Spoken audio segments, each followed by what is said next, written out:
Hi, నా పేరు ప్రవీణ్. మనం ఊప్స్ ఎడిటర్ వీడియో ఎడిటింగ్ ఫండమెంటల్ సిరీస్లో పార్ట్ 8లో log types and camera profiles గురించి నేర్చుకుందాం. నిన్నేం నేర్చుకున్నామంటే రా ఫుటేజ్ అంటే ఏంటి, లాగ్ ఫుటేజ్ అంటే ఏంటి, నార్మల్ ఫుటేజ్ అంటే ఏంటి, ఈ మూడు ఫుటేజెస్కి డిఫరెన్సెస్ తెలుసుకున్నాం కదా. మీరు డిఫరెన్సెస్ తెలుసుకున్నాక ఒక వీడియో ఎడిటర్గా తెలుసుకోవాల్సిన టాపిక్ ఏంటంటే ఈ లాగ్ అంటే ఏంటి, కెమెరా ఈ లాగ్ని ఎలా రికార్డ్ చేస్తుంది. ఫస్ట్ వచ్చేసి కెమెరా ప్రొఫైల్ గురించి మాట్లాడుకుందాం. సోనీలో S Cinetone, creative looks and picture profiles అని ఉంటాయి. కెనాన్లో వచ్చి పిక్చర్ స్టైల్స్ అని ఉంటుంది. నెక్స్ట్ సీలాగ్ ఉంటుంది. ఫూజీలోనేమో ఫిల్మ్ సిమ్యులేషన్ అని చెప్పేసి ఉంటుంది అనమాట. ఇప్పుడు మొబైల్లో మనకి ఫిల్టర్స్ ఎలా ఉంటాయో కెమెరాలోకి వచ్చేటప్పటికి లట్స్ అనమాట.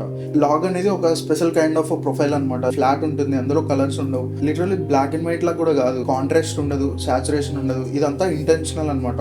ఆ హై డైనమిక్ రేంజ్ ని క్యాప్చర్ చేసుకొని చూపించడానికి అది లాగ్ లో అలా ఫ్లాట్ గా ప్లే చేస్తుంది. మరి రికార్డ్ చేసేటప్పుడు ఇలా ప్రాబ్లం రాకుండా గామా సెట్టింగ్ అని ఉంటుంది. సో అది సెలెక్ట్ చేసుకుంటే వాళ్ళకి బేసిక్ కలర్స్ కనిపిస్తాయి అనమాట. ఇప్పుడు మనకి కెమెరా ప్రొఫైల్ అంటే ఏంటి, లాగ్ టైప్స్ అంటే ఏంటో అర్థమైంది. ఇప్పుడు దాకా చెప్పిన ఇన్ఫర్మేషన్ ఇంకా డీటెయిల్ గా ప్రతిదీ స్పెసిఫిక్ గా ఎక్స్ప్లెయిన్ చేస్తూ ఒక డాక్యుమెంట్ తయారు చేశాను.